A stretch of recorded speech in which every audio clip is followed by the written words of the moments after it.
오늘은 성품 가운데 하나인 경각심에 대해서 나누도록 하겠습니다. 경각심의 정의는 바르게 대처할 수 있도록 주변 상황을 의식하는 것이다. 상대 개념은 부주의입니다. 그런데 이제 우리가 주변 상황을 인식하고 바르게 대처한다, 반응한다. 이렇게 얘기할 때에 믿는 사람과 믿지 않은 사람에게는 큰 차이가 있어요. 믿지 않는 사람들은 눈에 보이는 주변에 나타난 현상을 보고 인식하고 처신하게 됩니다. 근데 믿는 이들은 보이는 것 외에 또 다른 차원, 보이지 않는 영적인 세계까지도 보아야 된다는 말이에요. 그래서 현상의 배후에 역사하는 하나님 또는 사단의 관여를 보아야만 제대로 된 경각심을 가지게 되는 것입니다. 그래서 배후까지, 영적인 배후까지도 고려하면서 경각심에 대해서 나누고자 합니다. 그래서 이제 우리가 제일 먼저 경각심을 갖기 위해서는 영적 전쟁 가운데 내가 있다는 것을 보시는 분들이 되어야 됩니다. 성도는 개인적으로 그리고 또는 공동체적으로 영적 전쟁 중에 계속 있습니다. 개인적으로는 죽을 때까지, 공동체적으로는 주님 재림하실 때까지 사단과 싸워야 합니다. 근데 사단은 인간보다도 더 훨씬 지혜롭고 능력이 있어서 우리는 누구를 의지해야 되냐면 사단을 압도하는 성령을 의지해야만 우리는 영적인 싸움에서 이길 수가 있습니다. 그래서 여러분 성령을 절실히 필요로 하면서 성령을 구할 줄 아는 분들이 다 되기를 원합니다. 이제 사단이 어떻게 공격하느냐 하는 것인데, 일단 세상을 자기 지배하에 두고자 합니다. 세상은 하나님이 지으셨고 하나님이 다스려야 되는데 자기 수하에 세상을 두려고 사단이 이렇게 역사를 한단 말이죠. 그래서 누구를 유혹하게 되느냐 하면 인류의 첫 조상 아담을 유혹하게 되었습니다. 왜 그를 유혹해야 했느냐 하면 하나님께서 모든 세상을 지으시고 세상 지은 모든 것을 누가 맡아서 관리하도록 위임을 시켰어요? 아담에게 위임을 시켰단 말이요. 그래서 아담도 생육하고 번성하여 땅에 충만하면서 모든 것을 이렇게 다스리라고 했는데, 사단은 어떻게 전략을 세웠냐면 인간으로 하여금 죄를 지게 하여 하나님으로부터 내침이 되어지게 되면 그 내쳐진 인간을 접수한다. 인간을 접수하면 인간에게 위임된 세상도 접수할 수 있다. 그래가지고 아담을 유혹하게 되었던 거지요. 그래서 아담에게 너 인생을, 너도 실력이 있어, 네가 스스로 얼마든지 관리해 갈 수 있는 것이라고. 그러니까 너의 자유의지를 가지고 선악을 내가 결정하면서 너의 소견 따라 하나님으로부터 자유하는 자유인으로 삶을 살도록 해라. 이렇게 유혹을 했단 말이요. 그래서 아담이 넘어가 버리고 말았어요. 그래서 이제 아담이 넘어간 이후에 아담의 후손들, 이제 계속 태어나는 인간들은 총명이 점점 어두워져서 나중에는 하나님이 없다고 이렇게 선언하게 되었습니다. 그래서 이제 무신론자가 된 것이지요. 그러면서 하나님이 없다고 하면서 인간은 어떻게 변했느냐? 스스로 지혜 있다, 능력이 있다 생각을 했습니다. 그러면서 인간의 위대함을 드러나기 위하여 바벨탑을 쌓는 일들을 하게 되었단 말이에요. 인간의 위대함을 과시하기 위하여 바벨탑을 쌓게 되는데, 그런데 여러분, 인간이 위대하다고 스스로 인정할 그때에 무슨 일이 일어나요? 오히려 전쟁이 일어나면서 그 인간의 위대함 가지고 대대적인 살육을 도모하는 일들이 인류 역사 가운데 계속 반복적으로 나타나고 있단 말이지요. 그런데도 불구하고 여전히 사람들은 인간은 위대하다고 생각하면서 인간은 얼마든지 이상세계 유토피아를 만들 수 있다고 이렇게 생각을 하는 거지요.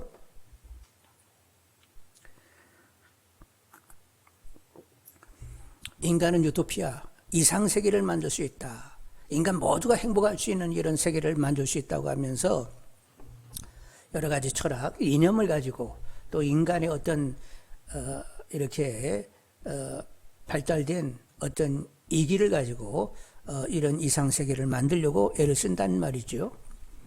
그런데 이제 이런 생각은 할 수 있습니다. 앞으로는 어느 시대가 오냐면 모든 세계가 이렇게 단일 국가 같이 이제 한 통이 되는 거예요.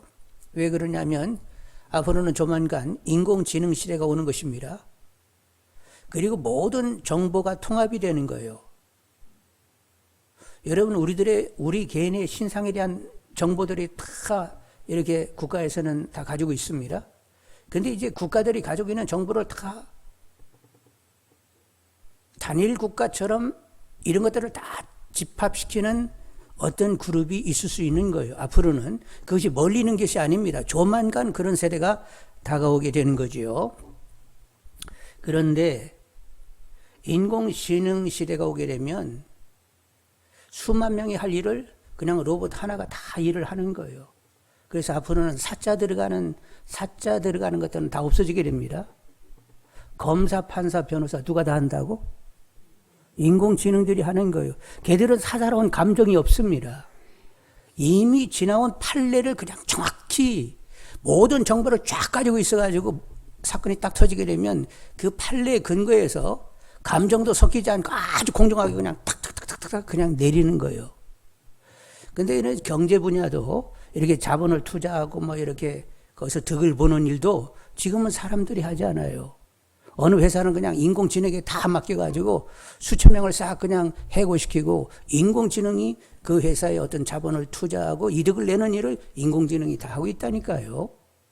의사도 누가 한다고? 인공지능이 하는 거예요.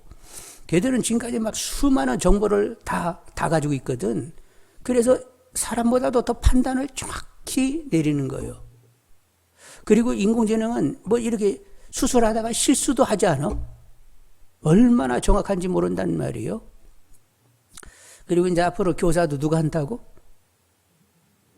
인공지능이 하는 거예요. 교사들은 때때로 어떤 애는 좋아하고 어떤 애는 싫어하고 이렇게 또 이렇게 살짝 구분하고 그러잖아요.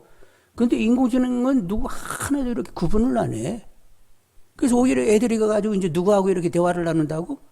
인공지능에 질문 던지고, 그럼 아주 그냥 자상하게 또 소상하게 가르쳐 주네. 그리고 이렇게 또 이렇게 필요한 말을 이렇게 던져준단 말이에요. 그래서 앞으로는 사자가 들어간 것들은 거의 인공지능이 이제 대신할 것이다. 그러면서 많은 사람들은 창적이고 인간을 공감하고 창의적으로 뭔가를 이렇게 접근해낼 수 있는 그런 사람들이 필요한 때, 인공지능을 다스릴 수 있는 그런 사람들을 만들어내야 된다. 막 이런 얘기를 하면서 그렇게 할 수 있는 것은 오직 독서하는 수밖에 없다. 이제 이런 얘기를 하는 거예요. 왜 독서는, 여러분 책이 만일 이제까지 옛날서부터 만들어진 책 가운데 지금까지 그 책이 남았다라고 하면 그건 굉장히 통찰력이 있으니까 지금까지 남아있는 거죠. 그러니까 과거로부터 이제까지 그래도 남아있는 책들을 전체적으로 이렇게 공부하게 되면 통찰력도 크고, 그리고 인간을 공감하게 되고, 그리고 인공지능을 다스릴 수 있는 그런 수준의 사람이 될 수 있다 해가지고 지금은 굉장히 독서를 강조하는 때가 됐단 말이죠. 하여간 어찌됐건 간에 앞으로는 인공지능 시대가 오게 되고, 그리고 모든 정보는 통합돼서 한 그룹이 모든 것을 다 장악하게 되는데, 만일 그때 그 장악하고 있는 그룹이 하나님을 알지 못하게 되면 결국 누구에게 종속되어 있는 거예요? 사단에게 종속되어 있고 적그리스도 시대가 오게 되는 거죠. 그리고 사단은 이 일을 위하여 열심 내고 있는 것입니다. 그래서 깨어있는 우리들은 어떻게 해야 되느냐? 우리 믿는 사람들은 어떻게 해야 되느냐? 하나님께서 그런 시대가 올 때에 그렇게 세계를 주장하는 그룹이 하나님을 아는 자들로 다 채워지도록 우리는 기도해야 되는 것입니다. 그래서 하나님이 전략적으로 온 세계를 통치할 수 있도록 그렇게 역사해 주시라고 우리는 더 기도하셔야 되는 거죠. 여러분 성도님들의 기도를 하나님이 필요로 하시는 줄 압니다. 여호수아와 아말렉이 르비딤 골짜기에서 싸웠어요. 이스라엘 군대와 아말렉 군대가 르비딤 골짜기에서 싸우는데 여호수아가 나가서 막 칼날로 열심히 싸우는데, 그런데 모세가 손을 높이 들게 되면 이스라엘 군대가 이겼고, 손이 이렇게 피곤해가지고 처지게 되면 밀리는 거예요. 그래서 아론과 훌이 어떻게 했다고? 좀 앉을만한 이렇게 돌을 놓고는 여기 앉으시라고. 그리고 양쪽에서 팔을 어느 때까지 붙들고 있었다고? 해가 질 때까지 내내 붙들고 있었다는 거예요. 그래서 결국은 이기게 되었습니다. 여러분, 앞을 내다보면서 더 깨어서 기도하는 분들이 되기를 원합니다. 저는 개인적으로 늘 생각하는데, 지금은 뭐 좌파우파 하면서 이게 난리 나고 막 서로 다투고 이러고 있는데, 지금이 그럴 때가 아니에요. 조만간 10년 안팎의 인공지능, 그리고 모든 정보가 한꺼번에 통합되는, 그래서 어느 일정 그룹이 온 세계를 다스리게 되는 그런 시대가 지금 막 도래하고 있는 거예요. 이걸 우리가 대비해야 되는데, 이런 것에 대한 대비를 제대로 못하고 그냥 좌파로 그냥 들이붙어가지고 쌈박질한다? 이건 제대로 가는 것이 아니에요. 여러분, 우리는 이런 시대에 더 깨어서 하나님이 온 세계를 완전히 장악할 수 있도록 여러분 더 깨어서 기도하는 분들이 되기를 원합니다. 사단은 모든 세계를 자기 지배하에 두려고 하는데, 우리는 지금 세계의 흐름을 이렇게 보면서 하나님이 결정적으로 지배할 수 있도록 더 기도할 수 있는 분들이 다 되기를 원합니다. 자, 이제 사단은 자기 수하에 모든 것들을 두기 위하여 하나님으로부터 위임받은, 세계를 다스리도록 위임받은 인간을 하나님께로부터 내침받게 해서 자기에게 속하게 만들었다는 말이요.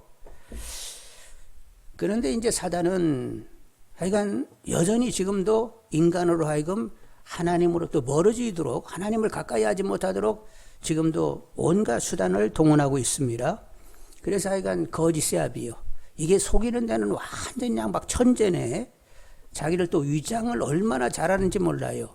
그래서 이제 이렇게 사단이 나타날 때 막 뿔 달고 막 입에 피 흘리면서 나타날까요? 광명한 천사처럼 나타날까요? 성경에는 뭐같이 나타난다고 했어? 광명한 천사같이 나타나는 거요. 그래가지고는 이런 종교 저런 종교 만들어가지고 뭐 적선을 해야 된다고 하면서 그렇게 종교를 만들어서 하나님을 따르지 않고 그런 종교에 심취하게 만든단 말이죠. 그리고 이제 막 철학과 같이 나타나고 이념과 같이 나타나가지고 사람들을 이렇게 휘어잡으면서 한 시대를 끌어간단 말이죠. 그리고 이제 믿는 사람들을 어떻게 꼬셔야 돼? 내가 오시면 약속한 그리스도요 하면서 막 나타난단 말이요. 그리고 막 탁월한 부흥사가 돼가지고 그냥 사람들을 완전히 자기 휘하에 이렇게 몰리게 한단 말이죠. 그리고 그냥 굉장히 성경을 가르치는 교사처럼 처신하면서 결국은 누구에게 매이게 한다고? 자기에게 매이게 해가지고 자기가 원하는 바를 다 취하게 된단 말이요. 그래서 이런 일에 우리가 이렇게 휩쓸리지 않으려고 하면 더 뭐를 알아야 된다고? 말씀을 깊이 상고하고 분별력을 가져야 된다는 말이요. 약간 말씀 안에 잠겨버리는, 젖어버리는 분들이 다 되기를 원합니다. 말씀이 유기되는 이런 과정이 있어야 된다는 말이요. 말씀을 멀리하면 분별력이 생길 수가 없어요. 그러니까 말씀을 제대로 통찰력 있게 아시는 분들이 되기를 원합니다. 자, 그런데 우리가 이렇게 이단에 넘어가지 않기 위하여 말씀을 보아야 된다고 하는데, 말씀은 우리 생활 전체에 늘 영향력을 줍니다. 그리고 마귀와의 싸움에 있어서 공격적인 무기가 되는 것이 말씀이에요. 그러니까 우리 삶 전체를 지키고 마귀를 완전히 공격하여 우리가 이렇게 파쇄하려고 할 것 같으면 말씀의 검을 다 가지고 있어야 되는 거지요. 그래서 하여간 말씀은 하여간 우리에게 절실하게 필요한 것입니다. 그래서 하나님 구숭이처럼 먹게 해달라고 기도하시면서 말씀을 덜 막 달게 먹으시는 분들이 되기를 원합니다. 예수님 보십시오. 예수님이 일부러 성령 충만할 때 마귀의 시험 받으러 광야 가가지고 마귀에게 시험 받았어요. 누구 때문에 그런 거요? 우리들 때문에 그렇게 하신 거요. 예수님이 뭐 마귀에게 질 일도 하나도 없는데 일부러 광해가지고 마귀 불러가지고 나 좀 시험하라고 해가지고 시험을 받으셨어요. 그래서 이제 마귀가 시험하라니까 시험했잖아요. 아니 배도 고프신데 이 돌들로 떡덩이가 되면 하나님 아들이라고 다 믿을 거 아니냐고. 그랬더니 예수님이 기록되었으되 사람이 떡으로만 사는 것이 아니라 하나님의 입으로 나오는 말씀으로 살아야 된다고 했다고. 그래서 하나님이 나에게 이거 돌로 떡덩이 되게 하라고 말씀도 안 했는데 내가 왜 만들어? 하고 그냥 싹 거절해 버렸어요. 그리고 이제 성전 꼭대기에다 올려다 놓고 뛰어내리게 되면 하나님이 땅에 발이 부딪지 않도록 딱 이렇게 잡아줄 거 아니냐. 그랬더니 예수님 말씀하시기를 기록되었으되 하나님을 시험치 말라고 했다고. 뭘 왜 내가 하나님을 시험해? 그리고 이제 다음에 산 꼭대기에 올려다 놓고 세상 만국과 영광을 보여주면서 나에게 한 번만 엎어져 경배하면 내가 이걸 다 주겠다고. 그러더니 예수님이 기록되었으되 주 너희 하나님을 경배하고 오직 주님만 섬기라고 했다고. 그러면서 예수님이 이놈의 사단 물러가라 하고 일갈하게 되었어요. 그래서 사단이 아니 불러서 시험케 해놓고는 또 물러가라고 하네. 그리고 그냥 머리 득득 긁으면서 가시는 거 봤지? 누구 때문에 그렇게 하셨다고? 우리들 때문에 그렇게 시험을 당해 주신 거예요. 그리고 기록되었으되 말씀 가지고 깨끗이 물리치는 것을 본다는 말이죠. 그래서 우리는 늘 성경을 상고하면서 경우마다 말씀을 적용해낼 수 있는 분들이 되셔야 되겠습니다. 그래서 이제 이렇게 사단의 이제 공격을 좀 더 구체적으로 보면서 우리는 어떻게 대응해야 되는지를 나누도록 하겠습니다. 자, 일단 사단의 공격은 계속 나로 살게 만들어요. 이미 우리 안에는 죄성이 있는데 나로 살고자 하는 충동이 내 안에 굉장히 강력으로 있습니다. 그래서 그 죄성을 계속 자극하면서 나로 살아. 누구를 소외시킨다? 하나님을 자꾸 소외시키도록 하는 거예요. 그런데 나로 살아 하나님을 소외시키면 소외시킨 그 영역에는 누가 들어올 수 있다고? 사단이 여지없이 들어올 수 있는 거예요. 그래서 계속 나로 살게 하면서 사단은 우리에게 지배력을 행사할 수 있게 되는 거지요. 그런데 많은 사람들이 죄송하지만 나로 살아요. 그래서 항상 사단이 가지고 놀기 좋은 상태로 지내고 있다는 말이요. 여러분 이런 상태를 벗으려고 하면 뭐밖에 없다고? 성령 충만하여 나로 살고자 하는 죄성을 죽이고 오직 주님으로 삶을 살아내는 수밖에 없다는 말이요. 성령 충만하여는 답이 없어요. 그러니까 여러분 성령 충만하여 나로 살고자 하는 바가 싹 사라지게 되면 오직 주님만이 내 안에 살 수 있지요. 그러면 사단이 역사할 수 있는 여지가 전혀 없게 되는 것입니다. 근데 나도 주인 되고 주님도 주님 되시지요. 그러면 반 정도는 또 사단이 역사하게 된단 말이요. 여러분, 하여간 성령 충만을 구하는 가운데 오직 주님으로 살아 사단이 역사할 수 있는 여지를 싹 없애는 분들이 다 되시기를 원합니다. 근데 사단은 이제 이렇게 상당히 이렇게 점잖고 이렇게 우한 거요. 막 간교한 거요. 간교해서 우리가 잘 그것들이 하는 짓을 알아요, 몰라요? 몰라요. 얼마나 간교한지 모르다는 말이요. 그래서 우리는 이 사단의 간교를 이렇게 파악해야 되는데 인간 눈에는 선하게 보이는 것도 그것이 하나님 앞에는 죄가 될 수 있다는 것을 아셔야 됩니다. 그런데 인간 스스로는 선하게 여기는 것이 결국 하나님을 거스리는 것이 되도록 하는 것이 이게 사단이란 말이요. 그래서 내가 선한 일을 했는데 왜 이게 문제가 돼? 근데 문제가 된다니까요. 그래서 이 사단이 우리 안에 어떻게 간교하게 역사할 수 있는가를 여러분 아셔야 되겠는데 여러분 다 아는 얘기입니다. 예수님이 전가를 받았어요. 나사로가 병들어 죽게 생겼으니까 싸게 후딱 빨리 오세요. 그런데 이틀을 요해가지고 죽기를 기다렸다가 나타나셨네.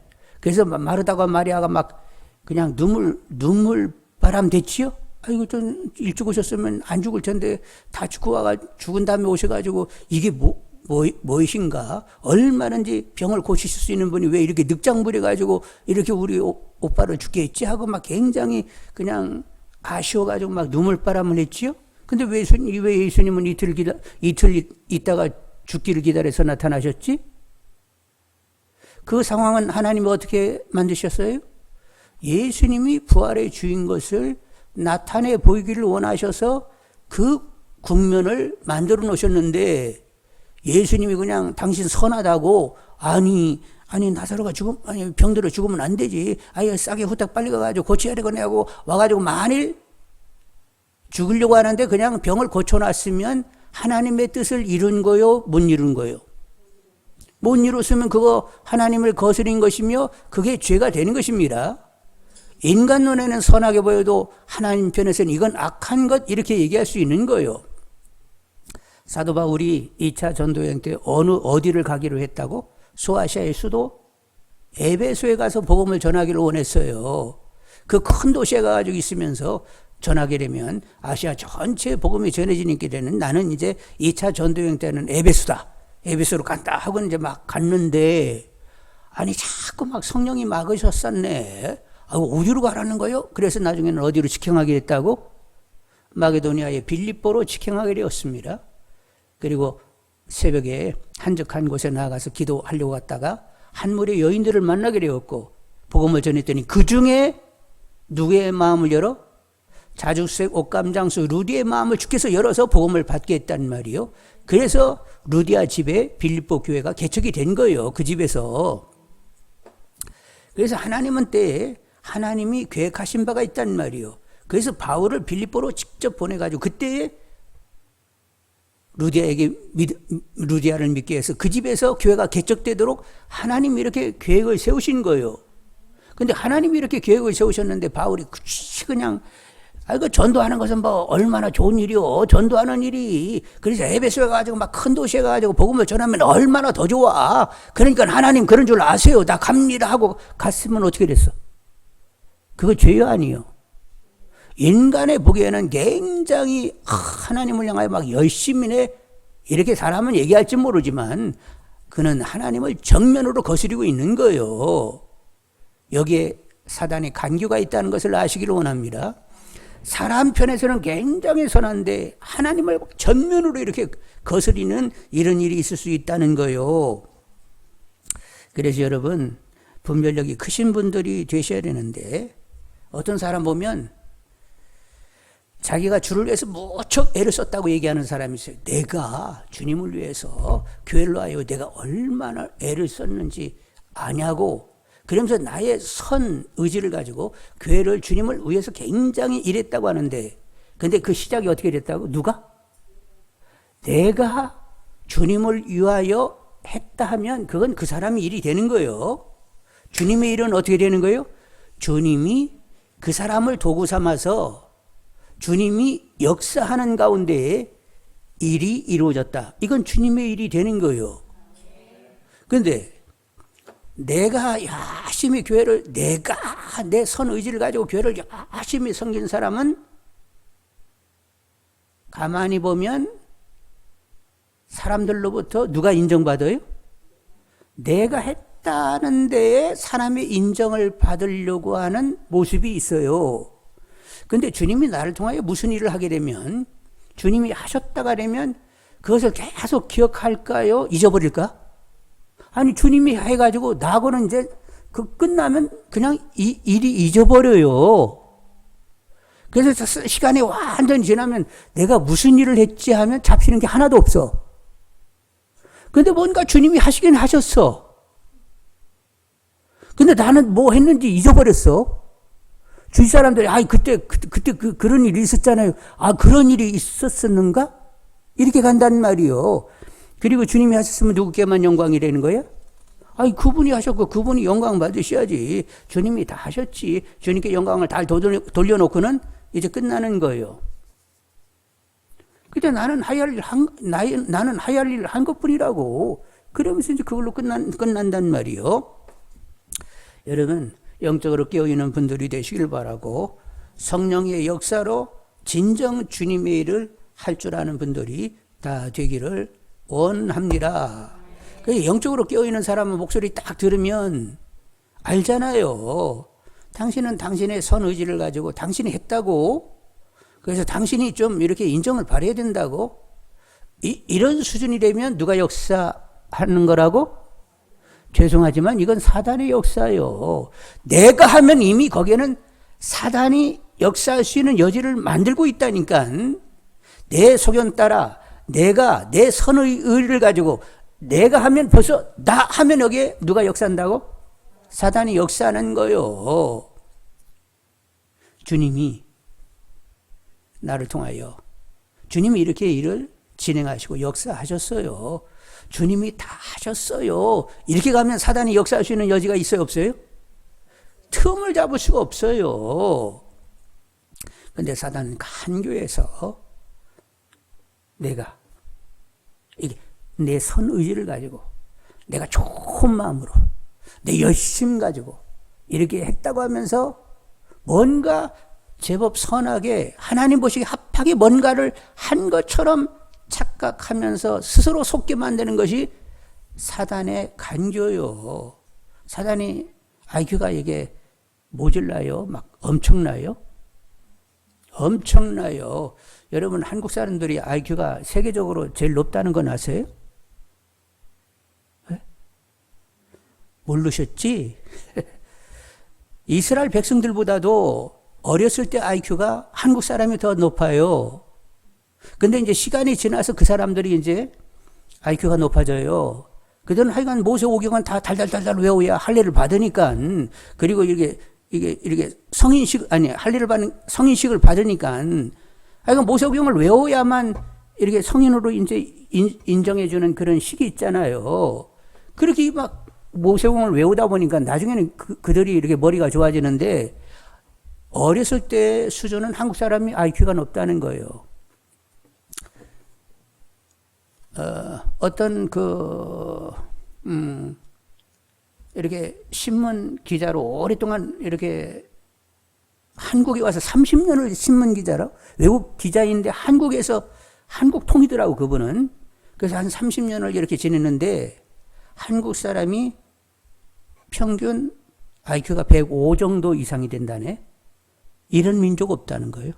세계적으로 이런 민족이 없다는 거야. 이렇게 우수한 머리를 가진 한국 사람들 없다는 거예요. 근데 얼마나 바쁜지, 막 얼마나 일을 해대 쌌는지, 그리고 또 놀기는 막 또 밤새도록 놀아 쌓고, 하여간 이해할 수 없는 한국 사람이라는 거예요. 놀기도 잘 놀고, 막 일도 막 얼마나 그냥 빡시게 하는지, 한국 사람 막 머리도 좋고, 그리고 한국 사람처럼 굉장히 거만한 민족이 없다는 거예요. 일본 놈, 미국 놈, 중국 놈. 하여간 한국보다 좀 나면 무조건 놈이야. 근데 베트남 놈, 뭐 아프리카 놈 이런 얘기 안 하잖아. 그 사람들에게는 놈 잘라 묻히는데 하여간 나보다 조금 뭐 나아 보이고 그러면 무조건 놈이야. 하여간 한국 사람들 이해할 수 없는데 굉장히 우수한 민족인 것은 분명하다고. 그분이 그렇게 외국 사람이 한국에 30년 살면서 희한하고도 하여간 탁월하고도 우수하고도 하여간 이해 못할 구석이 많은 그런 하여간 대단한 민족이라고 그분은 얘기하고 있단 말이에요. 근데 사단은 하여간 얼마나 간교한지 몰라. 그래서 우리가 잘 구별하지 못하도록 그렇게 간교하게 우리에게 지배력을 행사한다는 말이에요. 그러니까 앞에 낮자 붙인 소리 하지 마세요. 나는 주님 것이라고. 나는 그리스도와 함께 십자가에 못 박혀 이제는 내가 사는 것이 아니라 누가 사는 것이라고? 오직 주님이 내 안에 살 뿐이라. 이렇게 딱 깨끗이 선이 쫙 그어지면 사단이 역사하지 않아요. 그런데 거기에 살짝 내가 그래도 뭘 했지 이렇게 가면 이제 그 부분은 이미 사단이 딱 역사하고 있는 것이라니까. 그래서 여러분 영적인 분별력을 갖는 분들이 되시길 바라고, 오직 주님만이 나를 주장할 뿐 성령 충만케 해주시라고 하나님께 간절히 기도하는 분들이 되기를 원합니다. 여러분이 하나님께 간절히 성령 충만케 하시고 오직 주님으로만 살게 해주세요 하고, 여러분이 진정이 이렇게 만들어졌다고 하면 이미 누가 역사하신 거예요? 성령님이 그 마음을 만져주시고 빌바를 알게 하셔서 기도하게 되는 것이고, 그렇게 여러분이 진정으로 기도하면 누구랑 나랑 마음이 통하고 있다고 생각이 들어요? 나는 하나님과 통하고 있어? 이런 감격이 있는 거예요. 여러분 하나님과 계속 통하는 분들이 다 되기를 원합니다. 여러분 잘 안 되면 여러분 이름을 이제 바꾸어야 되겠어. 예? 동사무소에 가가지고 통자라고 이름 바꾸면 안 되나? 아니면 통녀, 통식이. 그러니까 이렇게 사단에 간교한 것, 나라는 말을 내가 뭐를 했다는 이런 식, 내 선한 의지를 동원하면서 내가 선하게 했으니까 하나님도 인정하신다. 이런 이해는 되면 안 돼요. 무조건 주님이 처음부터 끝까지 알파 오마가 되신 그분께서 나를 처음부터 끝까지 다 주장하셔서 당신이 일을 하셨다. 이렇게 가야만 그 사람이 진정 성령의 사람이라는 사실을 아시기를 원합니다. 그리고 또 이제 늘 반복되는 일이지만 하나님 앞에 내가 누구인지를 아시는 분들이 되셔야 되겠어요. 여러분 하나님의 자녀로 굉장히 높고 귀하고 하나님이 후사여서 하늘 땅의 모든 권세를 가졌고 하나님 보좌 우편에 앉힌바된 사람들이요. 여러분들은 천사의 섬김을 받습니다. 그리고 여러분이 예수를 명하면 마귀와 그 악한 영도 다 듣게 되어 있단 말이요. 하나님을 인생의 자산 삼고 사는 우리들이요. 하나님 우리들의 기업이 되어 주셨어요. 내 삶의 자산이 하나님이세요. 그분의 사랑과 선과 신실과 지혜와 능력이 다 나를 위하여 있는 거예요. 이걸 좀 우리가 어렸을 때부터 깨달았으면 얼마나 지금 막 탁월하고 영향력이 굉장히 컸을 터인데, 이게 뭐 60 넘어가지고 이렇게 늦어져가지고 이거 참 아쉬워 죽네. 그래서 이게 청소년들에게 좀 제대로 얘기를 해주라고, 좀 아동부 유치부에게 너희들이 얼마나 하나님을 인생 자산 삼고 있어서 얼마나 탁월하고 영향력을 크게 가질 수 있는 사람인 줄 알아라고 얘기를 좀 많이 좀 해줬으면 좋겠어요. 여러분 동물의 세계 왕하면 누구요? 사자. 그리고 이런 모든 조류, 새들의 왕은 누구요? 독수리. 근데 성경은 계속 하나님의 사람들을 비유할 때 너희들은 사자다, 너희들은 독수리다, 이런 말을 많이 하신단 말이에요. 그래서 여러분 우리는 이렇게 높은 자아상을 갖는 분들이 다 되셔야 됩니다. 그런데 이렇게 높은 자아상을 가져야 되는데 자기를 생쥐같이 그리고 메뚜기같이 이렇게 여기는 사람이 있어요. 그 사람은 하나님께 이렇게 집중되어 있는 사람이 아니라 자기에게 집중되어 있기 때문에 자기를 생쥐 메뚜기처럼 이렇게 열등하게 처신하게 되는 줄 압니다. 근데 사단은 자꾸 자기에게 집중하면서 낮은 자존감을 갖게 하는데, 여러분 하나님을 바라보면서 내가 하나님의 아들 딸이라고? 그러면 나라는 이 존재는 어떤 거야? 이런 질문을 가지는 가운데 높은 위상을 갖는 분들이 다 되기를 원합니다. 여러분 출애굽한 이스라엘 백성들이 광야를 지날 때 1세대 60만이었어요. 근데 그들은 나중에 이제 12명의 보고를 받았습니다. 가나안 땅을 한번 돌아봅시다. 그래가지고 40일 동안 돌아오고 와가지고 그들이 얘기하기를 우리는 그들 앞에 메뚜기 떼라고 했어요. 그랬더니 모든 백성이 우리는 메뚜기 떼 이렇게 접수했어요. 근데 접수 안 한 사람이 누구지? 여호수아 갈렙은 왜 우리가 메뚜기 떼냐고, 그것들은 우리의 밥이라고, 퍼먹으면 되는데, 비벼가지고 먹으면 되는데 무슨 메뚜기냐고, 올라가자고 이랬단 말이요. 그러니까 여러분 높은 자아상을 갖는 분들이 되기를 원합니다. 모세처럼 여호수아처럼 갈렙처럼 60만 대 3명이요. 그때는 그때고 지금도 마찬가지요.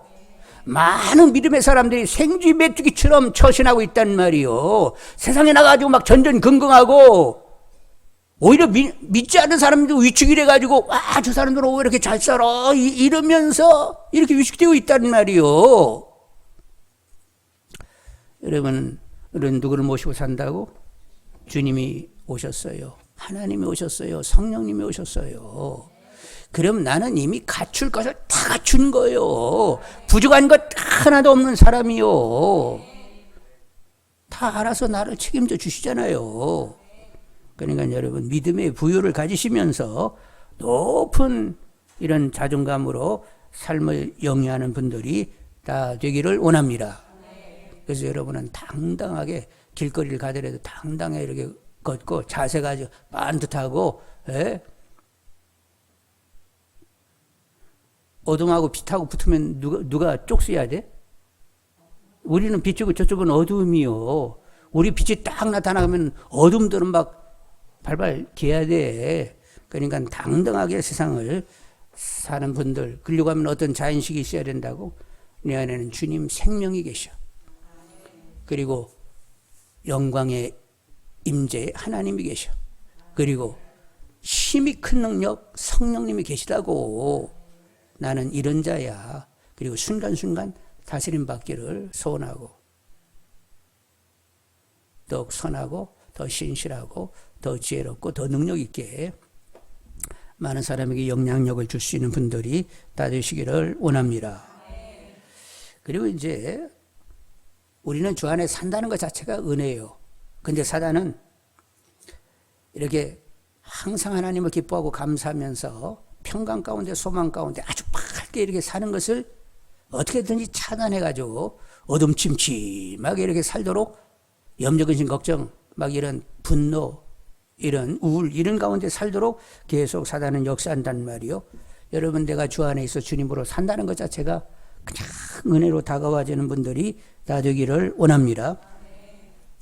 여러분, 하나님은 선하신 분이고 모든 것이 다 합력하여 선이 되게 하시는 분입니다. 그런데 그분이 곤고와 형통을 늘 허락해 주시는데 형통만 있으면 우리는 그냥 영적 긴장이 해이해지면서 문제가 생겨요. 그래서 이렇게 곤고를 이렇게 주셔야만 하나님은 막 찾게 되거든. 그래서 이 곤고와 형통을 계속 균형 잡아가면서 우리를 다루신단 말이요. 그러니까 범사에 감사할 수 있는 거예요. 여러 가지 시련을 만나도 우리를 구비하여 조금 더 부족함이 없게 하려 함이기 때문에 그것들을 다 기쁘게 여길 수 있게 되는 것입니다. 그래서 이건 주님으로 사는 것 자체, 주 안에 있다는 것 자체가 은혜요, 감사요, 기쁨이 되는 거지요. 다윗이 언제 가장 문제가 터졌지요? 한동안 막 사울에게 쫓길 때도 그랬고 전쟁에 나가서 싸울 때는 문제 없었어요. 그런데 이제 전쟁에 나가지 않아도 될 만큼 나라가 이제 평안해졌거든. 근데 낮잠 자고 일어났더니 누가 목욕하고 있네? 그래서 결국 취했어요. 임신했네? 그래서 임신을 가리기 위하여 그 남편을 전쟁에서 죽게 했단 말이요. 근데 그 남편은 누구예요? 충직한 부하장수였다니까. 그러니 음란에다가 살인죄를 졌으니 얼마나 큰 죄를 저지른 거예요. 긴장할 때는 그런 일이 없어요. 근데 편안해지면 사람은 문제가 생기게 된단 말이요. 그래서 계속 긴장하라고 곤고함을 계속 우리에게 이렇게 간헐적으로 계속 주시는 거예요. 여러분, 그 긴장케 만드는 그런 상황이 여러분에 있게 되면 좀 여러분 피곤하시고 또 괴로울 수도 있어요. 짜증날 수도 있지만 하여간 감사로 받는 분들이 다 되기를 원합니다. 또 하나님을 전심으로 찾으라고 이런 권고가 내게 있는 것이지 하면서 하나님을 찾는 분들이 다 되기를 원합니다. 사도 바울은 얼마나 충직했어요.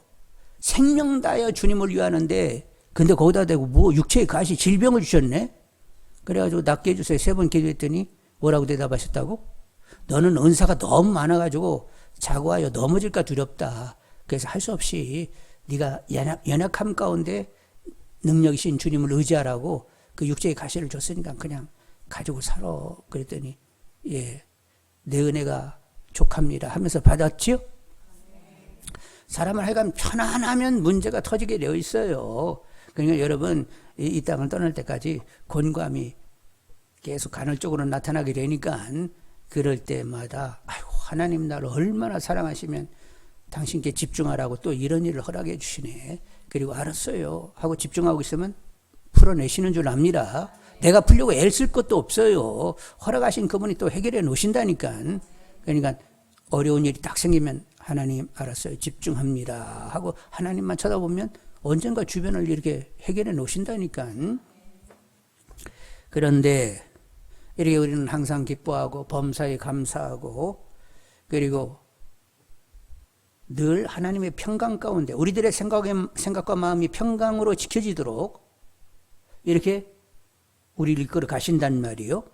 그런데 염려, 근심, 두려움, 우울, 화, 원망, 분노, 위선 이런 것들이 우리에게 있다는 것은 자기 자신에게, 어떤 주변 인물에게, 아니면 어떤 원치 않은 환경에게 집중하고 있기 때문에 이런 어두운 것들이 우리를 휘둘르게 되는 거예요. 여러분, 자기 자신, 주변 사람, 어떤 환경, 원치 않은 환경에 집중하지 말고 항상 하나님께만 집중하는 분들이 되기를 원합니다. 하나님은 해보다 밝은 분이어서 그분을 계속 집중하고 있으면 빛이 막 쪼이는 가운데 우리 안에 어둠이 싹 날아가게 되어 있어요. 그러니까 하나님 얼굴만 구하면서 사시는 분들이 다 되기를 원합니다. 그리고 사단은 밝게 못 살게 하고 어둡게 사는데, 또 사단은 뭐를 하냐면 관계를 깨는 일을 그렇게 열심히 해요. 관계가 막 깨지도록 그렇게 한단 말이요. 그래서 하나님과 인간, 인간과 인간이 관계를 깨는데, 일단은 하나님과 인간의 관계를 깨는 것은 내내 얘기했지요. 나로 살면 관계 깨지는 것입니다. 하나님을 소외시키면 이미 깨지는 거예요. 그러면 누가 역사할 수 있는 여지가 있다고? 사단이 역사할 수 있는 여지가 있기 때문에 하나님과 관계를 계속 이렇게 깨려고 하는데, 하여간 내내 얘기한 대로 성령 충만을 구하면서 주님으로 삶을 살아내는 분들이 다 되기를 원합니다. 성령이 역사하게 되면 주님으로 사라지고 있는 나를 보게 된다는 말이요. 내가 사는 건 아니고 성령이 역사할 때만 주님으로 사라지게 되니까 성령 충만을 계속 구하여서 하나님과 다시 없이 친밀한 관계 가운데 있는 분들이 되기를 원합니다. 여러분, 하나님 아버지 이름 부르면 막 이렇게 친밀한 마음이 팍 들어요. 뭔가 서먹서먹해요. 어떻게 좀 이렇게 어쩌다 만난 분 같이 그렇게 느껴지세요? 친밀해요? 아이고, 참 다행이다. 예, 하나님과 참 다시 없이 친밀한 분들이 다 되시기를 원합니다. 그리고 이제 인간과 인간의 관계를 깨게 하는데, 이렇게 막 서운한 마음, 미워하는 마음, 그래서 원수되는 이런 마음을 갖게 하는데, 여러분, 우리들의 적은 인간은 아니에요. 우리들의 싸움은 혈과 육의 싸움이 아닙니다. 인간 대 인간의 싸움이 아니고 그 배후에 있는 악한 마귀와의 싸움이라는 것을 늘 명심하는 분들이 되기를 원합니다. 예수님은 우리를 대할 때 어떻게 됐어요? 우리는 마귀의 종이었습니다. 원수였어요. 진노의 대상이었습니다. 근데 끌어안고 품으면서 사랑하셨단 말이요. 이렇게 사랑하신 주님이 내가 너희들을 사랑한 같이 너희들을 서로 사랑하라고 했어요. 그래서 우리는 그냥 사랑의 대상일 뿐이요. 누구 미워하면, 누구를 미워하면, 누구를 판단하면, 누구를 험고하면, 이건 성령의 역사가 아니고 사단의 역사예요. 성령은 하나 되게 하시는 분입니다. 근데 누구를 비판하고 험고하고 판단하고 이렇게 마음이 갈리도록 이렇게 하면 그건 누구의 역사라고? 아니, 그냥 여전히 사단의 역사인 거예요. 성령은 원수라 할지라도 사랑하고 위하여 기도하고 선대하는 것이 성령의 역사예요. 그렇게 해서 하나 되게 하는 거예요. 여러분, 지금까지 살아오면서 성령이 하나 되게 하심 따라 내 안에 하나 되는 일을 도모했어요. 사단의 역사를 따라가지고 다 험고하고 판단하고 누구는 어떡하고 막 이러면서 그냥 계속 갈리는 일을 했어요. 집에 가서 문자로 다 보내셔. 알았지? 근데 많은 사람들이 험고하고 판단하고 비판하면서 이게 지금 사단이 역사할 수 있는 여지를 내가 만들고 있다는 생각을 하지 않고 막 그냥 사람 험고하고 판단하고 비판하면서, 이렇게 험고하고 비판하려고 하면 굉장히, 그렇게 하면 나는 좀 의로운 것 같아, 선한 것 같아, 뭐 같아요? 내가 막 판단하고 험고하면서 나는 악한 사람이요, 왜 이렇게 악해가지고 험고하고 판단한지 모르겠네, 이렇게 마음이 와요. 그래도 제법 나는 그래도 뭔가 그 사람보다는 이렇게 우위에 있고 의롭고 이렇게 선한 것 같아. 심리적으로 착각하면서 굉장히 스스로 의로운 것 같은데 사단이 역사할 수 있는 여지를 계속 만들어 놓고 있는 거예요. 여러분, 분별할 수 있는 분들이 다 되기를 원합니다. 여러분, 부족이 보이면 여지없이 기도하는 분들이 되기를 원합니다. 예수님이 제자들을 봅니다. 아, 이놈의 제자들이 글쎄 예수님을 정치적인 메시아로 보고 예수님 임금되면 좌우편에 자기들이 앉아가지고 장관 노릇을 해야 되는데 누가 요직에 앉을까 막 서로 다투쌌네? 예수님을 그렇게 알고 있으니까 사단이 역사할 수 있는 여지가 있는 거지요.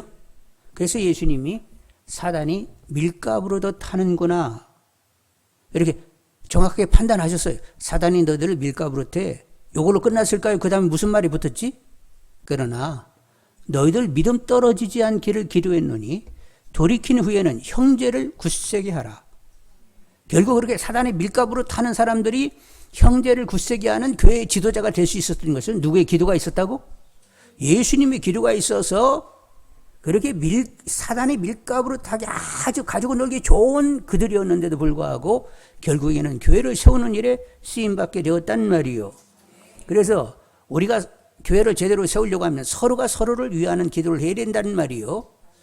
그들이 영혼이 잘 되기를 서로 기도해 주셔야 돼. 부족이 보이면 사단의 밀가부로 타는 거 보이게 되면 사단의 밀가부로 타네요. 하나님 저 사단 쫓아주시고 성령이 역사하셔서 하나님을 더 알게 하시고 하나님께 바르게 반응할 수 있는 사람이 되게 해주세요. 우리가 이렇게 서로 기도하게 되면 교회는 고통 없이 잘 세워져요, 안 세워져요?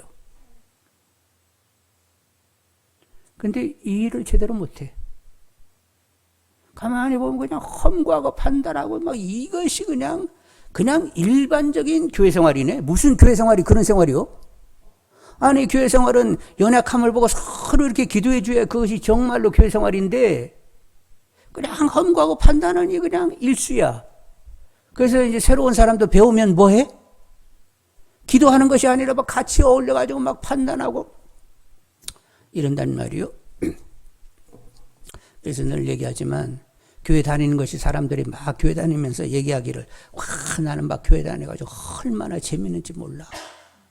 어떻게 그 공동체는 막 그러는지 몰라.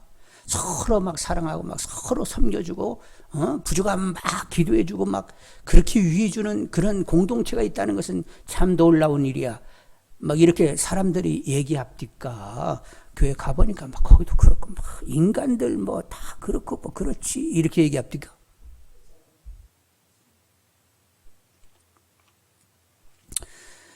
여러분 영적으로 깨어있는 분들이 되기를 원합니다. 무엇이 주님이 피 흘려 세우신 교회를 잘 세우는 것인가를 이렇게 알아야 되는데 성령의 주장함 가운데서 하나 되게 하심, 교회가 세워지는 쪽으로 이렇게 태도를 결정하고 그렇게 관심해야 되는데 이 일을 너무 못하는 거예요. 그래서 지금 한국 교회는 고통하고 있다, 고통하지 않고 있다. 인근의 교회들의 얘기를 들으면 이건 교회도 아니요, 지옥이요, 지옥. 얘기를 이렇게 듣고 있으면 누구도 주로 사는 사람이 없는 거예요. 무슨 회의를 했는데 근데 그 회의했다는 얘기를 들으면 저마다 자기 목소리를 다 내는 가운데 막 그냥 고통인 거예요, 고통. 교회들이 막 고통이라니까.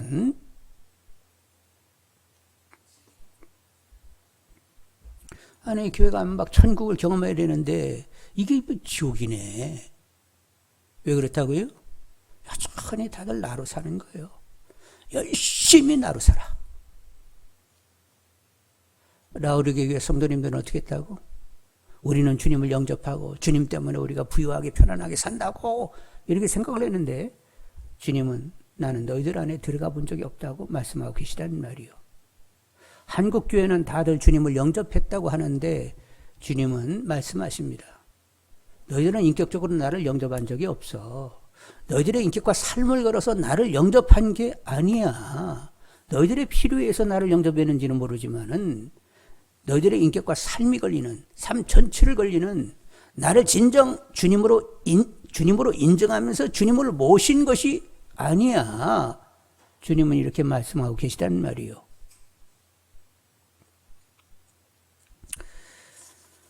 여러분, 주님 모시고 주님으로 살 수 있는 분들이 다 되기를 원합니다.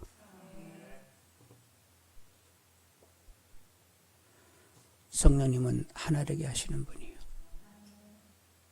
사단은 계속 분란이 일어나고 마음이 상하고 갈리게 하는 일을 열심히 사단이 하는 거예요. 여러분, 어떻게 하면 우리가 함께 하나 될 수 있는지, 어떻게 서로 덕을 세운다는 게 뭐지요? 어떻게 하면 집을 세울 수 있는 것인지, 교회를 세울 수 있는 것인지, 이런 영적인 분별력, 깨어있음, 감각을 가지고 교회 세우기를 할 수 있는 분들이 되기를 원합니다.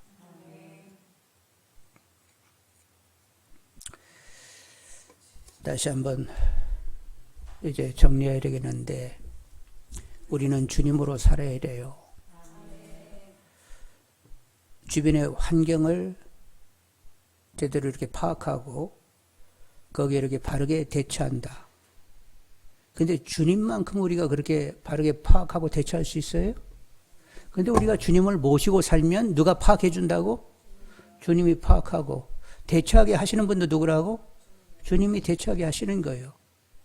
그래서 정확하게 우리는 하나님의 뜻을 이룰 수 있는 사람이 되는 거지요. 신앙은 내가 어떻게 하는 거 하나도 없어요. 이미 내 안에 살러 오신 주님으로 그냥 살면 그것이 신앙이 되는 거예요. 우리가 늘 얘기한 대로 내가 이제 그리스도와 함께 십자가에 못이 박혔나니 그런즉 이제 내가 사는 것이 아니라 오직 내 안에 주님이 사시는 것이라.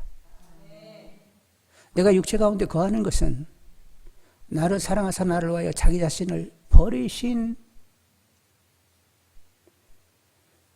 그 생명을 버리신 하나님 아들을 믿는, 목숨 버리기까지 하면서 나를 사랑하시는 그 주님은 내 삶을 전적으로 책임져 주시는 분이요. 그분을 믿는 믿음으로 나는 사는 것이라. 저에게는 주님밖에 없어요. 이렇게 선언되는 분들이 되기를 원합니다. 주님이 나의 모든 것 됐다고, 나 주님밖에 없다고 하면 여러분은 주님이 누려지고 있는 거예요. 그분의 섬세한 주장함 가운데 여러분이 삶이 영이 되고 있다는 사실이 이제 보여지는 것입니다. 누려지는 거예요. 여러분은 바로 그 재미로 사는 거지요.